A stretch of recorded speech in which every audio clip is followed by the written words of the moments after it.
జీవితంలో 3 విషయాలు గుర్తుపెట్టుకో. ఎవరిని ఏమీ అడగవద్దు. ఎవరిని నమ్మవద్దు. ఎవరి మీద ఆధారపడవద్దు. కొన్ని అబద్ధాలను ఆలోచించకుండా నమ్మేస్తాం. కొన్ని నిజాలను నమ్మడానికి ఆలోచిస్తాం. పనివంతుడు పక్కవాళ్ళ గురించి ఆలోచించడు. పనికిమాలినోడు పక్కవాళ్ళ గురించి మాత్రమే ఆలోచిస్తాడు. గుర్తుంచుకో, పంట రంగు మారితే కొయ్యాలి.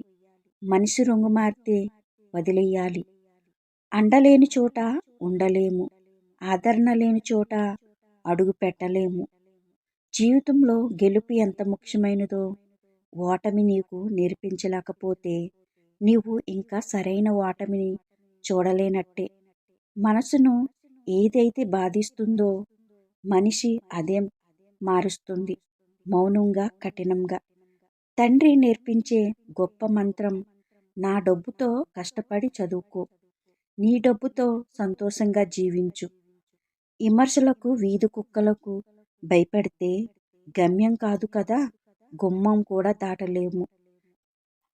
నిజాన్ని నమ్మినవాడు ధైర్యంగానే ఉంటాడు.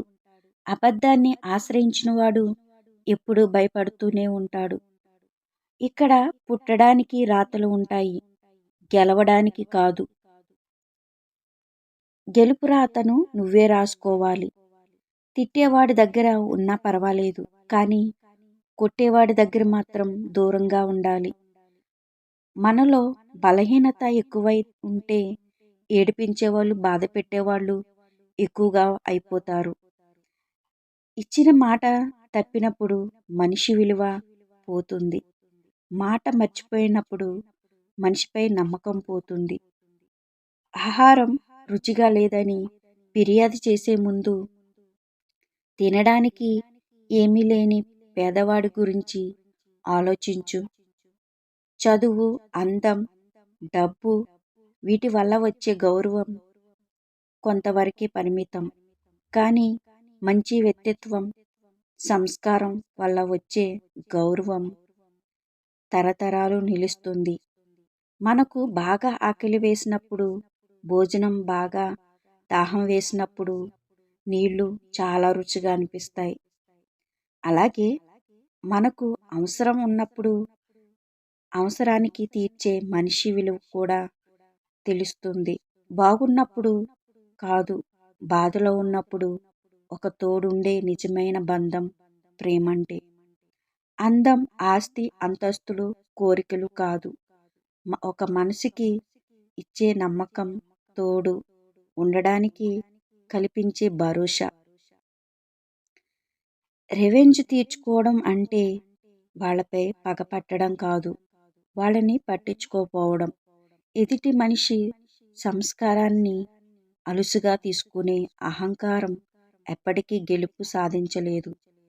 ధనం నీకు ఆనందాన్ని ఇవ్వకపోవచ్చు, కానీ మౌనం నీకు ఖచ్చితంగా ఆనందాన్ని ఇస్తుంది. పొదుపు చేయవలసిన చోట ఖర్చు చేయడం ఎంత తప్పో, ఖర్చు చేయవలసిన చోటు పొదుపు చేయడం కూడా అంతే తప్పు. రేపటి వెలుతురి చూడాలి అంటే నేటి చీకటి భరించాలి. రేపటి ఆనందాన్ని పొందాలంటే నేటి బాధని భరించాలి. ఏమీ లేకుండా పుట్టి అన్నీ కావాలని పరిగెత్తి ఇది శాశ్వతం కాదని తెలిసి ప్రాణం కూడా సొంతం కాదని అర్థమయ్యే ఏదో ఒక రోజు ప్రపంచాన్ని వదిలి దూరం అవడమే జీవితం. ఇది జరగదు అని తెలిసినప్పుడే ఆగిపోవాలి. ఈ బంధం నిలబడదు అని తెలిసినప్పుడే ఇడిపోవాలి. కాదని ప్రయత్నం చేస్తే కోలుకోలేని గాయమే మిగులుతుంది. నువ్వు బాధలు ఎవరికీ అక్కర్లేదు. నీ కన్నుల వెంట కన్నీళ్లు ఎవరికీ పట్టవు. నీ మనసుకు అయిన గాయాలు అస్సలు అవసరం లేదు. కానీ నీ వల్ల ఒక చిన్న తప్పు జరిగితే మాత్రం 100 నోర్లు మీ గురించి మాట్లాడతాయి. మనల్ని నమ్మింది ఎప్పుడూ మనోడు కాదు, బయట నుంచి చూసేవాడే మనకంటే నమ్మకం ఎక్కువ. మనోడికి మనమంటే లోకువెక్కువ.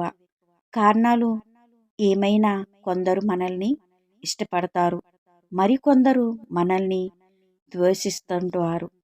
ద్వేషించే వాళ్ళను క్షమించండి. ఇష్టపడే వాళ్ళను ప్రేమించండి. చెప్పులు ఎంత ఖరీదైనా గడప ముందే వదిలేయాలి. చెప్పుడు మాటలు కూడా అంతే. ముందే వదిలేయాలి. అప్పుడే మనం బాగుంటాం. ఎవరు ఎంత సనువిచ్చినా నువ్వు నీ హద్దుల్లోనే ఉండు. ఎందుకంటే కెరటాలు తీరాన్ని తాకితే వినోదం, దాటితే విధ్వంసం.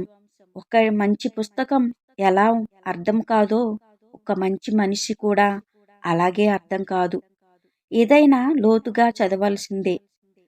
ఏడవడం చాలా తేలిక, కానీ లోపల ఉన్న బాధను దాచుకుని పైకి నవ్వడమే చాలా కష్టం.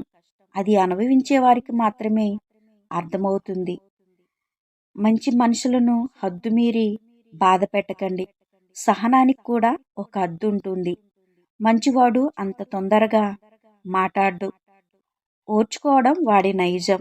అలాంటి మనిషిని కనుక సహనాన్ని కోల్పోయి మాట్లాడితే అవి మాటలు కాదు, అగ్ని బాణాలు.